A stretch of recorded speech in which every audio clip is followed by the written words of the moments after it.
On the backstretch, here is Jeff Burton coming up on the 9-car of Jerry Nadeau. There we see Steve Park, and there we see some rain in the puddles. The wind is blowing, and the fans are had trouble here. Trouble! A big wreck.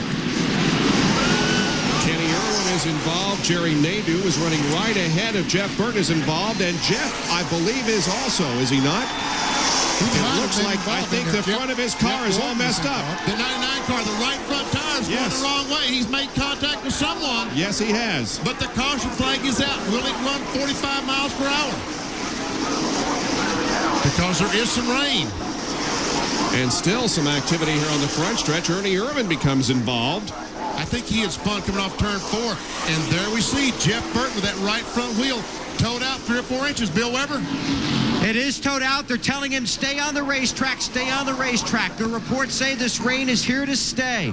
Jeff Burton very, very upset and frustrated, but did take the caution. They continue to talk to him, but the car is towed out.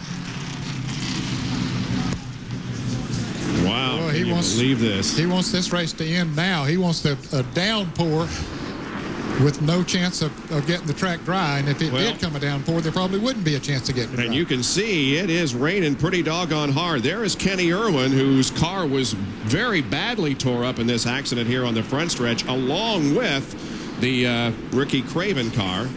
We understand that Jeff Gordon might have also become damaged in that incident. But look at the rain. Look at the rain on the screen. And Jeff Burton is saying, please throw this red flag. Throw this red flag. And Jeff Gordon has almost the same damage to the right front of his car.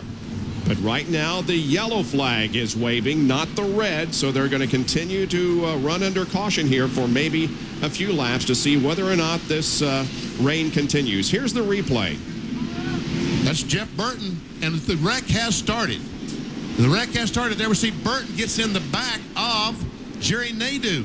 He goes up and smacks the wall. And I guess that's where he did the damage to the right front. Yep, I would say so. He didn't hit anything after that. So I'm sure when his right front wheel hit that wall, here we'll see it again. This is from our Pennzoil copter cam. There is a wreck that's going to happen right in front of these guys. And there, yes, Burton hits that wall hard. There's Irvan up against the outside wall. Kenny Irwin down toward the inside, and Craven. And, Jeff Gordon hits Nadeau. Jerry Nadeau slides down and just barely. And the 12 car, I think, got by Jeff Gordon, and maybe the 88 car. I'm sure the 12 car did. I'm not sure when they got to start-finish line if the 88 was in front of the 24 or not. It's showing on the screen that he is. Well, this is the beginning of the crash. Oh, look at the hard contact that Kenny Irwin has. It's Ernie Irvan that spun coming off turn 4.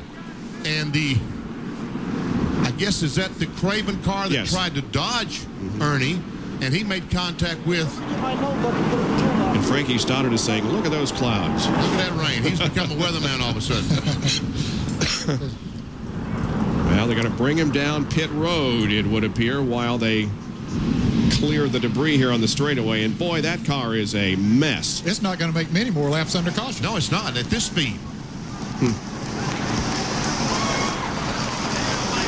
And the rain continues to fall. Bill is with Buddy Parrott. And he's with Jack Roush. They've run down. Frank Stoddard has run down to his car. Buddy, obviously, this is you timed it out almost perfectly. How badly is that car torn up? That car is tore up, man. It's got the right front knocked off of it, and he's already broke the interliner. I mean, the interliner's gone down on the tire. So, the good Lord willing, we're going to win this race. If he, that's just all I can say. And it looks like it's coming down. Doesn't feel good.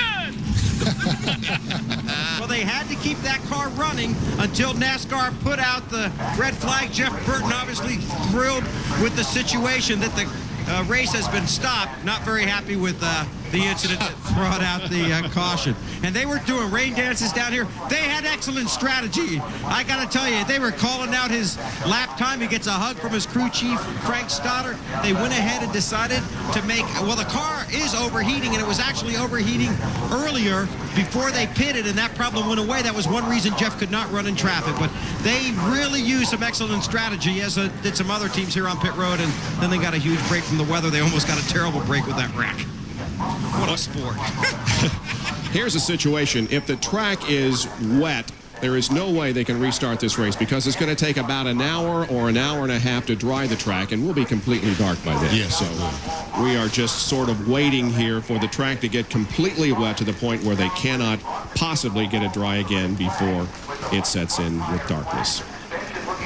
And what an interesting closing couple of laps. Very bizarre situation. And it's been that way all weekend, Ned. Since you and I got here on Friday and we saw all those Busch cars crash, and then Bobby broke his right shoulder blade. It's just been a really bizarre, but in some ways a very typical weekend for Darlington. Well, Darlington, you come to expect the unexpected. You just don't know what's going to happen next, and that's the reason they call it the track too tough to tame, because you never know what's lurking around the next corner.